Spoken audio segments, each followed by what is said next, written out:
Wellness coach in the వెల్సన్స్ community. ఈరోజు నేను దొండకాయతో పకోడా ఎలా చేసుకోవాలో చేసి చూపిస్తానండి. చూద్దాం, ఇంగ్రీడియంట్స్ చూద్దాం.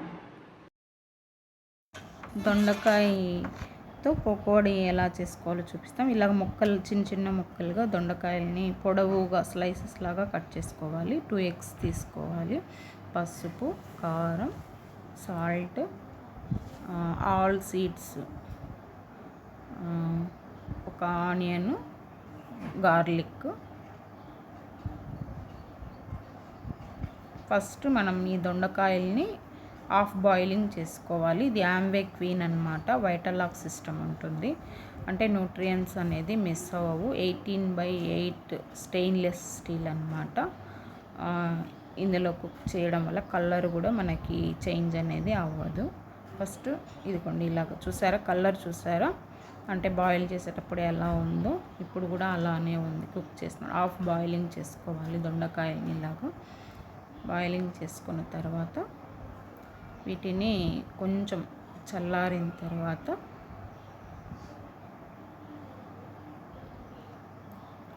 చూసారా, కలర్ కూడా ఎక్కడ మనకి డ్యామేజ్ అవ్వలేదు. మనం ఇంకా స్లైసెస్ చేసుకున్నాం కదా, ఆనియన్, అది గార్లిక్ని క్రష్ చేసుకోవాలి. అన్నీ మిక్స్ చేసుకొని ఒక 2 eggs యాడ్ చేసుకోవాలి. 2 eggs.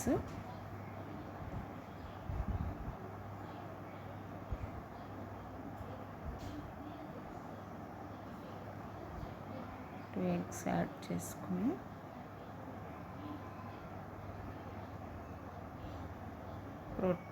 ఆల్ సీడ్స్ ఉన్నాయి కదా, అది కూడా మనం మిక్సీకి వేసుకొని ఆ పౌడర్ని ఈ విధంగా అంతా కలుపుకోవాలి. సీడ్స్ పౌడరు,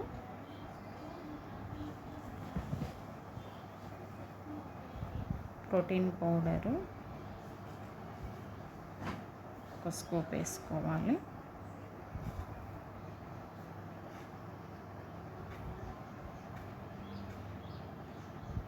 ప్రోటీన్ పౌడర్ ఒక స్కూప్ వేసుకోవాలి. ఇంకా పసుపు ఒక స్కూపు, కారం ఒక స్కూపు, సాల్ట్ ఒక స్పూను అన్నీ వేసేసి, ఇంకా వాటర్ ఏమి అవసరం ఉండదు. ఆ ఎగ్ మనం ఎగ్ ఉంటుంది కదా, దాంతోనే మనకి సరిపోతుంది. ఎగ్గుతోనే అంతా కలిసేలాగా బాగా మిక్స్ చేసుకోవాలి.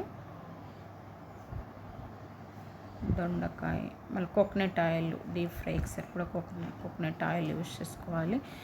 ఈ ఆమ్వే క్వీన్లో మనం ఈ పకోడీ చేసినప్పుడు ఆయిల్ అనేది పీల్చదు అనమాట అస్సలు. అంటే మనం చెక్ చేసుకోవచ్చు. ఒక 1 లీటరు ఆయిల్ వేసినప్పుడు 1 లీటరే ఉంటుందన్నమాట. ఆయిల్ కూడా మనకి ఆయిల్ అనేది పీల్చదు. బయట ప్యాన్లలో అయితే మనకు ఎక్కువ ఆయిల్ అనేది పీల్చుకుంటుంది. ఆమ్వే క్వీన్లో అయితే మనకి ఈవెన్ 0 ఆయిల్తో కూడా మనం కుక్ చేసుకోవచ్చు. చూడండి, కలర్ కానీ ఎక్కడ చేంజ్ అవ్వదు అనమాట. తింటుంటే ఇంకా తినాలనిపిస్తుంది. మనకి చాలా క్రిస్పీగా, క్రంచీగా వచ్చాయి దొండకాయ పకోడీ. చూడండి ఎంత యమ్మీగా ఉందో, చూస్తానే తినేయాలనిపిస్తుంది. అందరూ తప్పకుండా ట్రై చేయండి దొండకాయ పకోడీ.